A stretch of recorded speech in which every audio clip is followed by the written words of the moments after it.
Hello everyone, आप सबका स्वागत है। आरआरबी एनटीपीसी ग्रेजुएट लेवल 2025 का चैप्टर वाइज मैथ्स का सॉल्यूशन कर रहे हैं, जिसमें इन सारे चैप्टर्स के सॉल्यूशन कंप्लीट हो चुके हैं। इनके वीडियोस प्लेलिस्ट में मिल जाएंगे। आज की क्लास में इसमें एलसीएम और एचसीएफ से जो भी सवाल पूछे गए हैं उन सारे सवालों को सॉल्व करेंगे। ठीक है, तो शुरू करते हैं। उससे पहले चैनल पर नए हैं तो चैनल को सब्सक्राइब कर लीजिए। आगे बढ़ते हैं। पहला सवाल है 64, 128 और ए का एलसीएम 4480 है।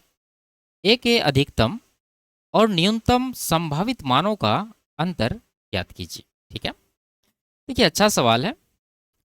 इसने कहा है कि पहली संख्या 64 है, यानी पहली संख्या का अगर अभाज्य गुणनखंड निकालें यानी प्राइम फैक्टराइजेशन तो क्या होगा। तो आप कहेंगे सीधा सीधा ये 2 की पावर 6 है। ठीक है, इतना तो आपको पता होना चाहिए। अब दूसरी संख्या की बात करें तो इसने कहा है 128 है, यानी इसका डबल है। तो यहाँ पर पावर आपको एक बढ़ा देना, यानी 2 की पावर 7 कर देना है।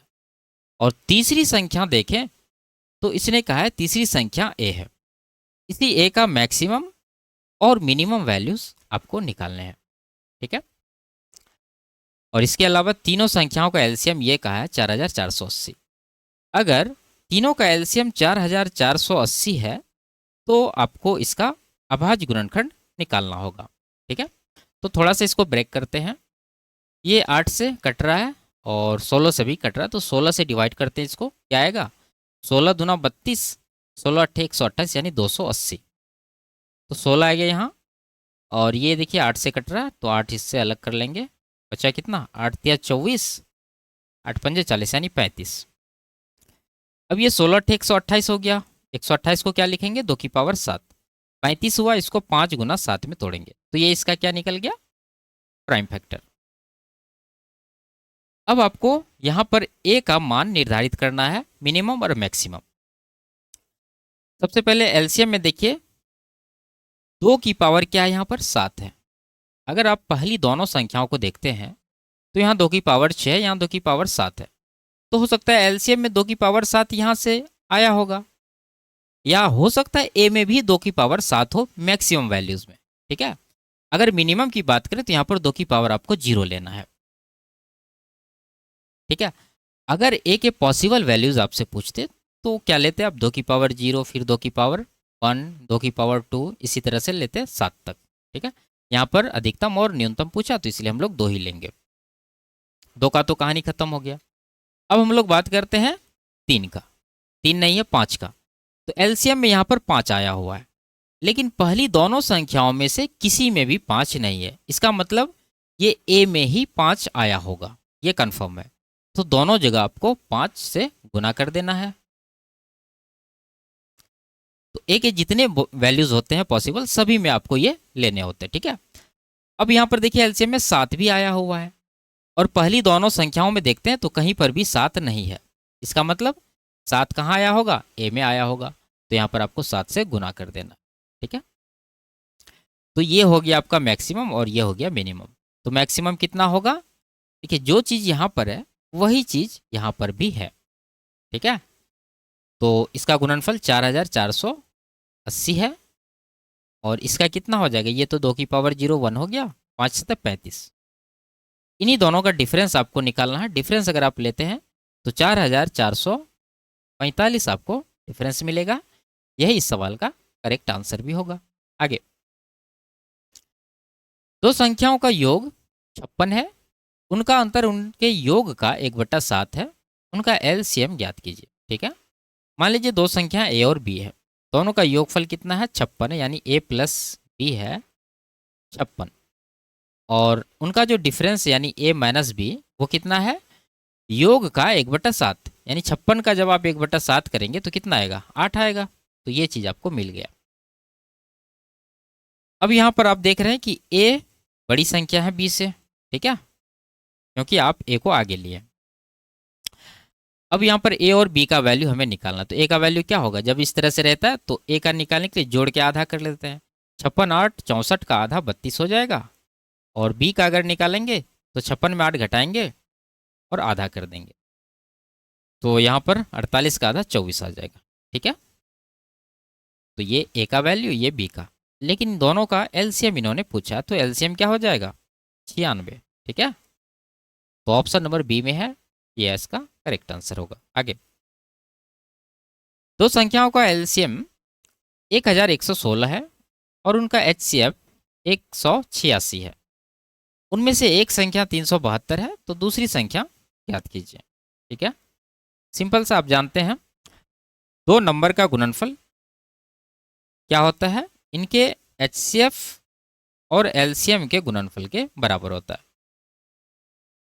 तो वही चीज आप यहां पर कर दीजिए। एक संख्या आपको पता है 372 है, दूसरी संख्या आपको निकालना है, एचसीएफ दे रखा 186 और एलसीएम दे रखा 1116।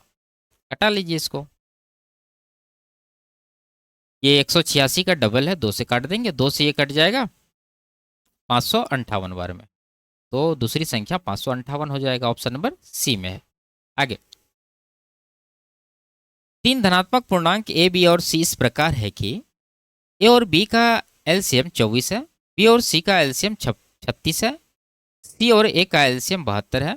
यदि संख्याओं को यथासंभव छोटी संख्याएं मान ली जाए तो ए प्लस बी प्लस सी का मान कितना होगा? ठीक है, देखिए ये सीधा सवाल नहीं है, आपको यहाँ पर थोड़ा सा मेहनत करना पड़ेगा। पहले तो ये किसने कहा है ए और बी का एलसीएम क्या है? 24 है। ठीक है, तो 24 का आपको अभाज्य गुणनखंड निकालना होगा, तो क्या होगा? 8 या 24 यानी 2 की पावर 3 गुना 3 करेंगे, तो ये 24 का हो गया। ये ए बी का एलसीएम हो गया। उसी तरह बी सी का भी कर लीजिए। बी सी का अगर आप देखते हैं तो 36 है, 36 मतलब 9 चौके 36, 2 की पावर 2 गुना 3 की पावर 2। इसके बाद सी ए है, तो सी ए का अगर आप निकालते हैं तो 72 मतलब 36 गुना, तो इसका आप 2 की पावर 3 कर दीजिए, यहाँ पर 3 की पावर 2 कर दीजिए, तो ये चीज आपको मिल गया। अब इनमें से कह रहा है कि यथासंभव छोटी संख्या ली जाए तो ए प्लस बी प्लस सी कितना होगा? अब देखिए, इन तीनों में अगर आप देखते हैं, ठीक है, तो ए का वैल्यू आप क्या लेंगे, बी का वैल्यू आप क्या लेंगे, सी का वैल्यू क्या लेंगे, ये चीज आपको पहले निकालना होगा। देखिए, इन दोनों में क्या कॉमन है? बी कॉमन है। ठीक है, और पावर अगर आप देखते हैं तो 2 की पावर 3 है, 2 की पावर 2 है, बराबर नहीं है, लेकिन बराबर पावर आपको यहाँ पर दिखेगा, 2 की पावर 3 और यहाँ पर भी 2 की पावर 3 है, और इन दोनों में कॉमन भी दिखेगा आपको ए। ठीक है, तो फिलहाल हम ए का मान ले लेंगे 2 की पावर 3 मतलब 8। ठीक है, अब अगर इन दोनों में से 2 की पावर 3 आपने ए को ले लिया तो बी को क्या लेना पड़ेगा? 3 लेना पड़ेगा, तो बी को फिलहाल 3 ले लेंगे। अब आगे चलते हैं। अब इन दोनों में देखिए 3 की पावर 2 यहाँ पर भी है और यहाँ पर भी है, और इन दोनों में सी कॉमन है, तो सी को हम लोग फिलहाल क्या ले लेंगे? 3 की पावर 2 मतलब 9। अब आपको क्रॉस चेक यहाँ पर करना पड़ेगा। क्रॉस चेक ये किए, जैसे ए बी का एलसीएम 24 है, क्या ए और बी इन दोनों का एलसीएम 24 हो रहा है? 24 हो रहा है। ठीक है, यहाँ तक करेक्ट है। आगे, बी और सी का 36 है, क्या ये बी और सी का 36 हो रहा है? 9 या 27 ही हो रहा है। ठीक है, लेकिन हमें क्या चाहिए? 36 चाहिए। फिलहाल इसको छोड़ेंगे। लास्ट वाला सी ए का एलसीएम 72 है, सी 9 है, ए 8 है। इन दोनों का अगर आप एलसीएम निकालते हैं तो 72 आपको मिल जाएगा, यानी कि बी का वैल्यू हमें चेंज करना है। क्या करना है चेंज? यहाँ पर आपको इससे गुना करना पड़ जाएगा। देख लीजिए दूसरा कंडीशन, यहाँ बी और सी का एलसीएम 36 है, अगर ये 9 है तो यहाँ पर आपको 4 से गुना करना पड़ेगा, तब जाके देखिए इन दोनों का एलसीएम 36 यहाँ पर हो जाएगा। ठीक है, और बाकी सारी कंडीशन यहाँ पर सेटिस्फाइड रहेगी। अब ये जो है ये मिनिमम है। अब आपको ये क्या पूछा है? तीनों का योगफल जोड़ दीजिए तीनों को। ए का मान हो गया 8, बी का हो गया कितना? 4 तिया 12, और सी का है 9, तो 12 9 21 8 29, 29 जो है तीनों का योगफल होगा। ऑप्शन नंबर ए करेक्ट है। ठीक है, आगे, दो संख्याओं x और y का गुणनफल ये है तथा x एवं y का HCF 13 है। यदि x y से बड़ी है तो संभावित युग्मों x y की संख्या ज्ञात कीजिए। ठीक है, देखिए HCF अगर 13 है तो यहाँ से हम लोग दो संख्या निकाल सकते हैं। क्या मानेंगे, मान लीजिए कि ये जो है पहली संख्या वो 13A है और दूसरी संख्या 13B है। ठीक है, एक्स वाई इसलिए नहीं लिए क्योंकि यहाँ पर इसने दे रखा है। अब ये दो नंबर हम लोगों ने मान लिया। इसके बाद इसने कहा है कि इनका गुणनफल ये है, तो दोनों को आप गुना कर दीजिए तो कितना आ जाएगा, 13A गुना 13B बराबर 6760। घटा लेंगे इसको 13 से, 13 पचे 65 यानी 520 आएगा, 13 चौके 52 40 आया। कह सकते हैं हम कि ए और बी का गुणनफल 40 है। तो यहाँ से आपको ए और बी के पॉसिबल वैल्यूज निकालना है, तो उसके लिए क्या करना होगा, इसको प्राइम पेयर में तोड़ना होगा। ठीक है, को प्राइम के पेयर में। तो यहाँ पर 40 है, इसको आप 1 गुना 40 लिख सकते हैं। पहला पेयर तो ये हो जाएगा। दूसरा पेयर आप कहेंगे यहाँ पर 5 गुना 8 हो जाएगा। ये जो है को प्राइम है, बीच में भी आएगा। ठीक है, जैसे 2 गुना 20, लेकिन 2 गुना 20 ये को प्राइम के पेयर नहीं है। तो ये दो ही पेयर आपको मिलेंगे जो कि को प्राइम है। तो यहाँ से ये जो कह रहा है एक्स और वाई का गुणनफल ये है और इनके पॉसिबल वैल्यूज, तो यहाँ पर कितने पेयर आए हैं, 2। तो 2 पेयर यहाँ पर बनेंगे। ऑप्शन नंबर बी इसका करेक्ट आंसर है।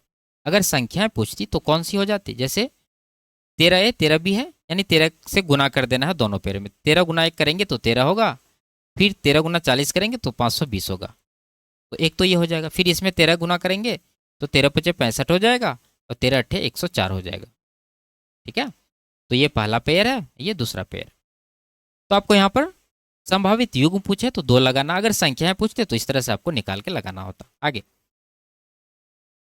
घंटी ए प्रत्येक 18 मिनट में, घंटी बी प्रत्येक 24 मिनट में, घंटी सी प्रत्येक 30 मिनट में बजती है। ये सभी घंटियां पहली बार 6:30 AM पर एक साथ बजती है। वह समय ज्ञात कीजिए जब ये घंटियां तीसरी बार एक साथ बजेगी। ठीक है, तो पहले आप ये निकालिए कि ये अगली बार कब बजेगी, यानी समय में कितना का गैप है। तो उसके लिए तीनों टाइम का एलसीएम निकालना होगा आपको। तो तीनों का एलसीएम कितना होगा, मान लीजिए यहाँ पर सबसे बड़ी क्या है, 30 है, 30 ले लेंगे। अब देखिए 24 का क्या है, इसमें 6 है। ठीक है, 4 नहीं, 4 से गुना कर देंगे। 18 का क्या है, इसमें 18 का 6 है, 3 नहीं है, 3 से गुना कर दीजिए, यानी 4 तिया 12 तिया 36, 360 मिनट के बाद जो है ये अगली बार बजेगी। 360 मिनट मतलब कितने घंटे, 6 घंटे। ठीक है, 60 से जब डिवाइड करेंगे तो 6 घंटे आपको मिल जाएंगे। अब देखिए पहली बार इसने कब बजा, 6:30 सुबह में। अगली बार कब बजेगी, 6 घंटा बाद, यानी कि ये हो जाएगा 12:30। ठीक है, अब फिर जो अगली बार बजेगी यानी तीसरी बार, तो फिर आपको 6 घंटा जोड़ना पड़ेगा, यानी ये हो जाएगा 18:30। 18:30 मतलब शाम के 6:30। ठीक है, तो 6:30 PM इसका करेक्ट आंसर होगा। आगे, 2 स्वचालित प्रयोगशाला मशीनें एक ही समय पर कैलिब्रेशन चक्र शुरू करती है। मशीन ए प्रत्येक 12 मिनट में एक चक्र पूरा करती है, मशीन बी प्रत्येक 18 मिनट में एक चक्र पूरा करती है। दोनों मशीनें एक साथ पुनः कितने मिनट बाद चक्र पूरा करेगी। ठीक है, सिंपल सा है, एलसीएम निकाल के आपको आंसर लगा देना। आगे, दो संख्याओं का एचसीएफ पहली संख्या का 1/5 और दूसरी संख्या का 1/3 है। एचसीएफ एक 2 अंकों की अभाज्य संख्या है। पहली संख्या के 3 गुने और दूसरी संख्या के 5 गुने का एचसीएफ एक ऐसी संख्या है जो कितने अभाज्य संख्याओं का गुणनफल है। ठीक है,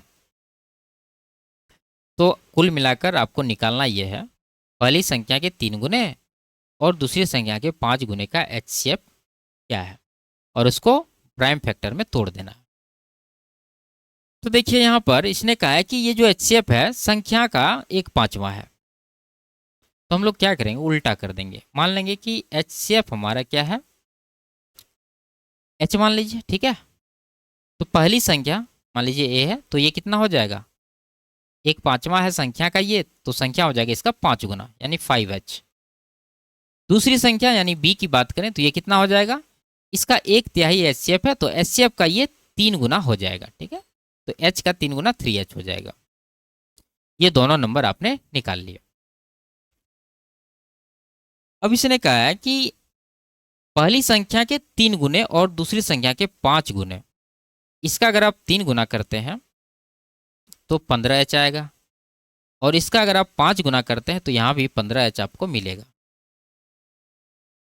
अब इन दोनों का HCF, अगर इन दोनों का आप HCF निकालते हैं तो कितना आएगा? पहले तो H आएगा, H कॉमन है, ठीक है। उसके बाद 15 आया, 15 मतलब 15 दोनों में कॉमन है तो 15 आएगा ही। 15 को आप तोड़ के लिखेंगे अभाज्य गुणनखंड में 3 गुना 5, ठीक है। क्योंकि इसने कहा है कि कितने अभाज्य संख्याओं का गुणनफल है, तो आपको पूरी तरह से प्राइम फैक्टराइजेशन कर देना है। तो एक नंबर यहाँ आ जाएगा, एक यहाँ और एक यहाँ, तो कुल मिला के 3। तो 3 अभाज्य संख्याओं का ये गुणनफल है। ऑप्शन नंबर बी में दे रखा है। आगे, दो संख्याओं का HCF 6 है, उनका LCM 72, उनमें से एक संख्या 18 है, दूसरी संख्या ज्ञात कीजिए। आसान सवाल है। LCM और HCF को गुना कर देंगे और एक संख्या से डिवाइड करेंगे तो दूसरी संख्या हमें मिल जाएगा। क्या? 18 से काट दीजिए 4 बार में, 4 गुना 6 24, सिंपल सा रहता है। आगे, धनात्मक पूर्णांक हल ए बी के उन क्रमित युग्मों की संख्या ज्ञात कीजिए जो इस प्रकार है कि ए और बी का HCF 28 है, ए प्लस बी 868 है, ठीक है। तो HCF अगर 28 है तो यहाँ से 2 नंबर आप निकाल सकते हैं। मान लीजिए पहली संख्या आपका 28x है, दूसरी संख्या यहाँ पर 28y है, और दोनों का योगफल इसने कहा है कितना? 868 है। 28 से काटेंगे, ठीक है, 28 से ये कटी जाएगा, ये 28 तिया 84 और एक बार में जाएगा, यानी 31 हुआ। तो हम लोग x प्लस वाई बराबर 31 निकाल लिए। अब इसने पूछा है कि कितने युग्म यहाँ पर हैं, तो इसको तोड़ना पड़ेगा। जैसे 31 है तो 1 प्लस 30 कर सकते हैं, उसके बाद 2 प्लस 29 कर सकते हैं, 3 प्लस 28 कर सकते हैं, ठीक है। और सारे के सारे पेयर आपको को प्राइम मिलेंगे क्योंकि ये प्राइम नंबर, ठीक है। और कितने पेयर मिलेंगे? देखिए, 1 से शुरू किए आप, 2 3 लगातार जा रहा, 30 से आपने शुरू किया तो घटते जा रहे हैं 29 28, और कहाँ तक घटेंगे? 1 तक। यानी कुल मिला के आप इधर से भी देख सकते हैं, इधर से, तो 1 से 30 तक आपको मिलेंगे, टोटल 30 युग्म यहाँ पर, ठीक है। तो 30 पेयर पॉसिबल है। ऑप्शन नंबर सी में ये दे रखा है, सिंपल सा। आगे, दो संख्याओं ए और बी का योग 129 है, जहाँ ए जो है बी से छोटी है। ए और बी का HCF और LCM क्रमशः ये है, 1/a माइनस 1/b का मान ज्ञात करना है, ठीक है। तो देखिए निकालते हैं हम लोग। HCF 3 है तो यहाँ से 2 नंबर निकाल लीजिए, 3x और 3y, और इन दोनों का योगफल इसने कहा है कितना है? 129 है, ठीक है। इसको क्या करेंगे? नीचे लिख लेंगे 3x प्लस 3y बराबर 129 है। 3 से काटेंगे, ये आ जाएगा आपका 43। तो x प्लस वाई आपको कितना मिल गया? 43। अब देखिए LCM इसने कहा है 1350 है।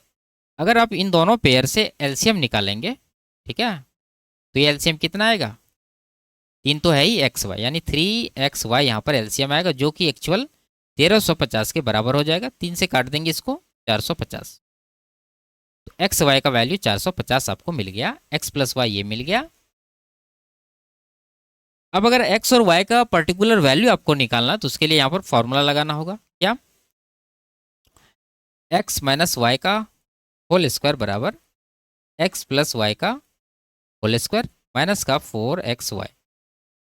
तो x प्लस वाई 43 है, इसका स्क्वायर देंगे 1849 होता है, आपको पता है, और 4xy यानी 450 का 4 गुना, तो ये आ जाएगा 1800। घटाएंगे तो कितना मिलेगा? 49। यहाँ से स्क्वायर हटाएंगे, इधर रूट चढ़ेगा, तो x माइनस वाई का वैल्यू यहाँ से कितना मिल जाएगा? 7, ठीक है। अब ये दोनों इक्वेशन से आपको क्या करना है? x और y का वैल्यू निकालना है। तो हम लोग यहाँ पर निकालेंगे। x बराबर कितना होगा? जोड़ के हाफ करेंगे, 50 का आधा 25 हो जाएगा। y का वैल्यू निकालने के डिफरेंस का हाफ, तो यहाँ पर डिफरेंस कितना आएगा? 36 का आधा 18। तो ये दो वैल्यू आपको मिले। तो यहाँ पर पहली संख्या 3x है। अगर आपको पहली संख्या निकालना है, जो कि इसने कहा था a है, तो a बराबर कितना होगा? 25 का 3 गुना 75, और दूसरी संख्या जो कि बी है तो वो कितना हो जाएगा, 18 का 3 गुना 54। 1/a माइनस 1/b निकालना है, ठीक है। तो इसको हम लोग यहाँ ले आते हैं। एलसीएम आपका ए बी रहेगा, इधर बी माइनस ए हो जाएगा। तो बी है 54, ए है 75, घटाएंगे तो कितना आएगा। और देखिए यहाँ पर आपको डिसाइड करना है, ठीक है, एक चीज। अगर आप ऐसा सीधा सीधा करते हैं तो आपको आंसर माइनस में मिलेगा। यहाँ पर इसने कहा है कि ए जो है बी से छोटी है, तो ये हमारा ए होगा, ठीक है। तो ये आप हटा दीजिए, ये जो है ए का वैल्यू है, और यहाँ पर बड़ी वाली जो है ये बी का वैल्यू हो जाएगा। तो बी का वैल्यू आपको 75 लेना है, ए का वैल्यू आपको 54 लेना है, और नीचे ए बी लेना है। ए बी मतलब 75 गुना 54। तो ऊपर तो घटाएंगे कितना आएगा, ऊपर आ जाएगा आपका 21, और नीचे आ जाएगा वही 75 गुना 54। काट देंगे 3 से 7 बार में, 3 से 18 बार में, तो ऊपर 7 आ रहा है, और ऊपर 7 रहेगा ही, यहाँ पर है ऑप्शन नंबर डी में, ये इसका आंसर हो जाएगा। आप गुना भी कर सकते हैं, 18 पंचे 90, 126 9 135, ये चीज़ आपको मिलेगा आंसर, ठीक है। आगे इसका एलसीएम निकालना है, सिंपल सा है। 3 टर्म है, एक तो आपका ये है, दूसरी ये है, और तीसरी ये और के बाद। इसको आप क्या कर सकते हैं, अगर पॉजिटिव पावर लिखना है तो आप ये वाले टर्म को इस तरह से लिख सकते हैं, x की पावर 4.5 गुना y की पावर 2.5 था, ठीक है, ये चीज़ हो गया। अब यहाँ पर देखते हैं तो ये x और y की पावर 3 हो जाएगा, और पहला टर्म तो यहाँ है। अगर हमें एलसीएम निकालना है तो एलसीएम में क्या रखना होता है, हमें मैक्सिमम पावर। इन तीनों में जहाँ पर मैक्सिमम पावर है वहाँ से उठा के रखेंगे। जैसे x की पावर 3.5 यहाँ, 4.5 यहाँ, यहाँ पर x की पावर 1 है, तो मैक्सिमम यहाँ पर आया, ठीक है। तो यहाँ पर x की पावर आपको 4.5 लेना है, और y की देखते हैं तो यहाँ 1.5 है, यहाँ 2.5 है, यहाँ 3 है, तो y की पावर 3 आपको यहाँ से लेना है, ये एलसीएम हो जाएगा आपका। लेकिन आंसर इस तरह से नहीं है, आंसर में पावर इक्वल किया है पहले, तो यहाँ 3 है तो यहाँ भी 3 कर लीजिए, तो एक्स वाई की पावर 3 अलग हो जाएगा, और यहाँ पर बच जाएगा आपका एक्स की पावर 1.5। इसको आप लिख सकते हैं रूट अंडर एक्स का क्यूब, ठीक है। जरा इसको आप समझ लीजिए, जैसे एक्स की पावर 1.5 है, इसको आप 3/2 लिखेंगे, तो एक्स का क्यूब, इसका पावर आप हाफ लिख सकते हैं। पावर हाफ जैसे होता है आप जानते हैं, ये रूट के अंदर चला जाता है, यानी रूट के अंदर एक्स की पावर 3 हो जाएगा, ठीक है। तो ये आपका आंसर होगा, आपका ऑप्शन नंबर डी जो है करेक्ट आंसर होगा। आगे कोई प्राकृत संख्या n इस प्रकार है कि 120 और n का एलसीएम 360 तथा 900 और n का एचसीएफ 90 है, तो n के संभावित मान ज्ञात कीजिए, ठीक है। तो देखिए दो कंडीशन है, एक तो ये कि 120 और n इन दोनों का एलसीएम इसने कहा है 360 है। दूसरा कंडीशन है कि 900 और n इन दोनों का एचसीएफ जो है वो 90 है, ठीक है। अब यहाँ पे n का संभावित मान आपको ज्ञात करना है, तो ये जो एचसीएफ है यहाँ से आप एक बार में निकाल सकते हैं। इसका आप प्राइम फैक्टराइजेशन कर लीजिए, 9 दाही 90, ठीक है। तो 2 गुना आपका कितना आ जाएगा, 3 की पावर 2, यानी कि 9 दूना 18 गुना 5, ये चीज़ आ गया। अगर आप 900 को तोड़ते हैं तो ये कितना आएगा, इसका 10 गुना है, तो 10 गुना करेंगे तो आपको यहाँ पर 2 की पावर 2 करना है, 3 की पावर 2 ही रहेगा, और 5 की पावर आपको यहाँ पर 2 कर देना, ठीक है। 25 चौके 100 गुना 9, 900 हो जाएगा। अब देखिए n के क्या यहाँ पर पॉसिबल वैल्यूज हो सकते हैं। एचसीएफ में देखते हैं आप तो 2 आया है, लेकिन इसमें 2 की पावर 2 है, तो मिनिमम थ्रेशोल्ड किसने तय किया, n ने। इसने कहा कि भाई मेरे पास एक ही 2 है, तो एचसीएफ में एक ही 2 लो, तो यहाँ पर 2 आएगा एक बार। अब 3 का अगर देखते हैं तो यहाँ पर 3 की पावर 2 है एचसीएफ में, और यहाँ पर भी 3 की पावर 2 है, तो n में क्या आएगा, यहाँ भी 3 की पावर 2 ही आएगा, क्योंकि जो चीज़ दोनों में कॉमन रहता है वही आता है एचसीएफ में। तो जैसे 2 दोनों में कॉमन है, तो 3 की पावर 2 भी दोनों में कॉमन है। अब 5 की बात करें तो यहाँ एक ही बार है, लेकिन यहाँ पर 5 की पावर 2 है, तो एन में 5 कितनी बार आई होगी? एक बार। ठीक है, क्योंकि इसने कहा कि मेरे पास एक ही 5 है, इसलिए एचसीएफ में एक 5 आया है। भले ही 900 के पास 2 5 है, उससे कोई मतलब नहीं है। तो इन दोनों में कॉमन एक 5 है, तो एक 5 आ गया यहाँ पर। तो एन के ये वैल्यू यहाँ पर पॉसिबल है।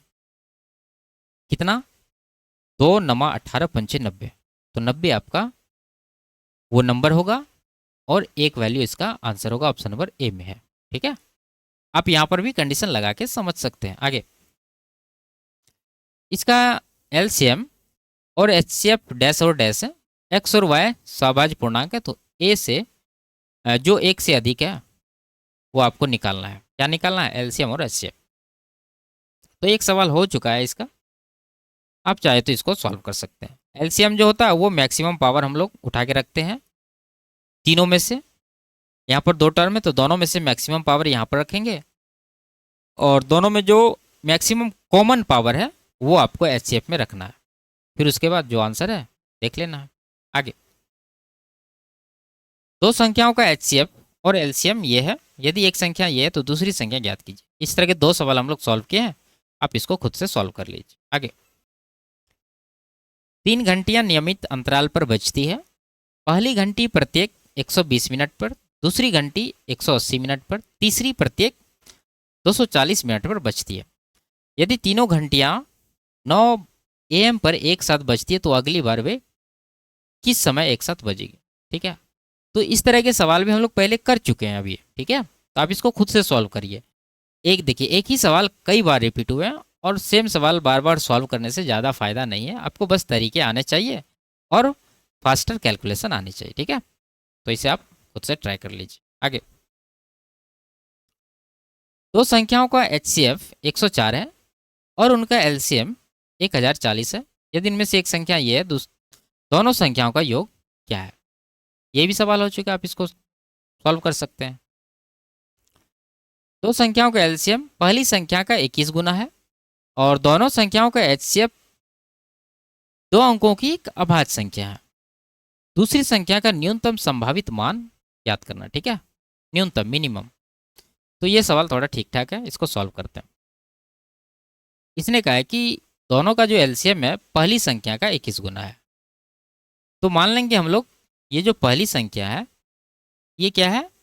ए मान लेते हैं, और दूसरी संख्या हमें पता नहीं है, ये मान लेते हैं बी है। अगर एलसीएम की बात करें तो इसने कहा है कि एलसीएम जो है पहली संख्या का 21 गुना है। पहली संख्या ए है, ए का 21 गुना 21 ए हो जाएगा। ठीक है, अब दोनों का जो एचसीएफ है वो 2 अंकों की एक अभाज्य संख्या है। अब यहाँ पर आपको थोड़ा सा सोचना है कि हमें दूसरी संख्या का मिनिमम वैल्यू निकालना है, और ये कह रहा है कि एचसीएफ 2 अंकों की अभाज्य संख्या है, तो एचसीएफ हमको मिनिमम लेना है। 2 अंकों की अभाज्य संख्या 11 से शुरू हो जाती है, फिर 13, इसी तरह से आपको और मिलेगा 17, 19 ये। तो सबसे छोटी वाली 11 लेंगे।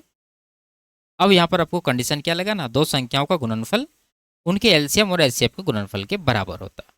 वो चीज़ अगर आप लगाते हैं तो यहाँ देखिए ए गुना बी हो जाएगा, बराबर एलसीएम गुना, यानी कि एलसीएम है 21 है गुना एचसीएफ है 11। तो ए तो कट ही जाएगा, बी का वैल्यू क्या होगा? 21 गुना 11 231।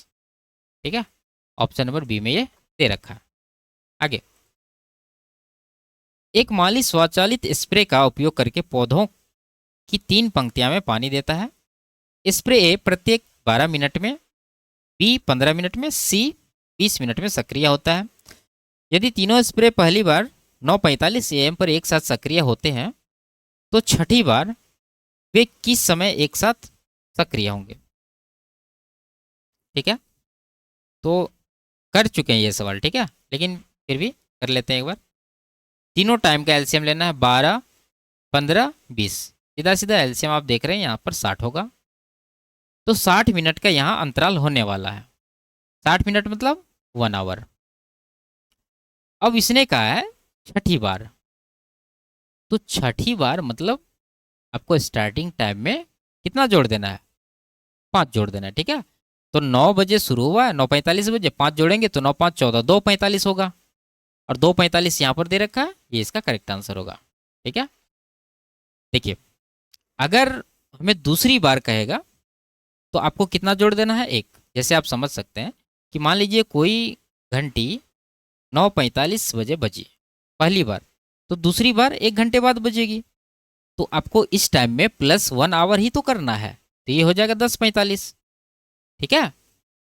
अगर यहाँ पर आपको बोल दे पांचवी बार कब बजेगी तो +4 आवर कर देंगे। इसने कहा है छठी बार, तो प्लस कितना कर दिया हम, 5 आवर कर दिए, तो यहाँ पर टाइम हो गया 2:45। आगे,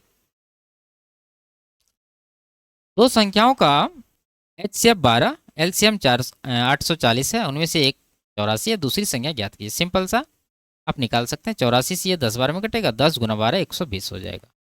आगे, 3 धनात्मक पूर्णांकों A, B और C द्वारा A और B का HCF 12 है, B C का 18 है, A C का HCF 6 है, और A B C तीनों का LCM 1080 शर्तों को संतुष्ट किया जाता है यदि A 12x है, B 36y, C 18z है, जहां x, y और z युग्मानुसार सहअभाज्य धनात्मक पूर्णांक है, तो A + B + C का न्यूनतम संभव मान कितना है। अच्छा सवाल है, ठीक है, समझना आपको ध्यान से। देखिए, इसमें हमें ये तो पता चल गया कि A जो है ये 12 का मल्टीपल है, B 36 का और C 18 का। क्लियर है। अब आपको x, y, z का निकालना है कि ये वैल्यू क्या हो सकते हैं। तो इसको निकालने के लिए ये जो एलसीएम दे रखा है 1080, इनका आप प्राइम फैक्टराइजेशन कर लीजिए, ठीक है। तो 1080 मतलब 27 चौके 108, 27 × 40 हो जाएगा, तो 40 में से 8 पंजे 40, 2 की पावर 3 8 हो गया, और 27 को 3 की पावर 3 लिखेंगे, फिर 5। चेक कर लीजिए एक बार, 8 पंजे 40 इधर, ठीक है, ये चीज़ आपको मिल गया। अब इसमें आप ध्यान से देखेंगे तो 3 प्राइम नंबर आपको नजर आएंगे, इसमें 2, इसमें 3 और इसमें 5, ठीक है। तो यहां पर देखिए, एक्स, वाई और जेड के जो वैल्यूज हैं वो आपको क्या लेने हैं, वो को प्राइम होने चाहिए पेयर में। क्या ये 2 और 3 को प्राइम है? 3 और 5 को प्राइम है? 2 और 5 को प्राइम है? तो तीनों को एक एक वैल्यू आप दे दीजिए, ठीक है। उसके बाद आप क्रॉस चेक कर लीजिए, ये वाला कंडीशन, आपका आंसर मिल जाएगा। तो यहां पर आप अगर ए का वैल्यू 2 रखते हैं तो ये 24 मिलेगा, बी 36 दिया 108 मिल जाएगा, 18 पंचे 90 मिल जाएगा सी का वैल्यू। क्या ए और बी का HCF 12 है? 12 दूना 24, 12 9 108, एकदम 12 है, ठीक है, ये हमारा सेटिस्फाई कर गया। क्या बी और सी का 18 है? इन दोनों का 18 पंचे 18 छके एकदम है, ये भी हमारा सेटिस्फाई कर गया। क्या ए और सी का 6 है? ए और सी का अगर आप देखते हैं 6 चौके 6 से 15 बार में 6 है, इसका मतलब ये भी हमारा करेक्ट है। तो ये तीनों वैल्यू यहाँ पर ए और बी सी के होंगे। तो तीनों का योगफल पूछ रहा, जोड़ दीजिए, ये हो जाएगा 198, 4 202, 20 222, तो 222 हमारा सही आंसर होगा, ऑप्शन नंबर ए में है। आगे, 3 धनात्मक पूर्णांक पी, क्यू और आर इस प्रकार हैं कि पी और क्यू का HCF 15 है, क्यू आर का HCF 10 है, और आर और पी का HCF 5 है। पी क्यू आर का योग यथासंभव न्यूनतम हो तो तीनों का गुणनफल आपसे पूछा जा रहा है, ठीक है। तो देखिए, एक सवाल इस तरह का हम लोग पिछले चैप्टर में किए थे नंबर सिस्टम में, जिसमें GDC करके GCD करके पूछा था, ठीक है, वही चीज़ यहाँ पर भी है। तो P और Q इन दोनों का जो HCF है 15 है, Q और R ये दोनों का जो HCF है क्या है 10 है, इसके बाद R और P का जो HCF है ये क्या है 5 है। तो यहाँ से अगर हम लोग मिनिमम वैल्यू की बात करें तो P और P Q R ये तीनों के मिनिमम वैल्यू क्या क्या हो सकते हैं, तो मैंने आपको बताया था एलसीएम निकाल लेना। कॉमन देखिए इन दोनों में क्या है Q, तो इन दोनों का एलसीएम ले लीजिए, 10 और 15 का एलसीएम 30, तो क्यू का वैल्यू यहाँ से 30 हो जाएगा। अब अगर इन दोनों में देखते हैं तो आर कॉमन है, और इन दोनों का एलसीएम क्या हो जाएगा 10, तो आर का वैल्यू 10 यहाँ पर हो जाएगा। अब देखना फर्स्ट और लास्ट में यहाँ पर पी कॉमन है, और इन दोनों का एलसीएम क्या हो जाएगा 15 और 5 का 15 हो जाएगा। तीनों का वैल्यू निकल गया, गुना कर दीजिए। 15 या 45, यहाँ 2 जीरो आ जाएगा, 4500 इसका करेक्ट आंसर हो जाएगा। ठीक है, आगे। तो ये लास्ट सवाल था।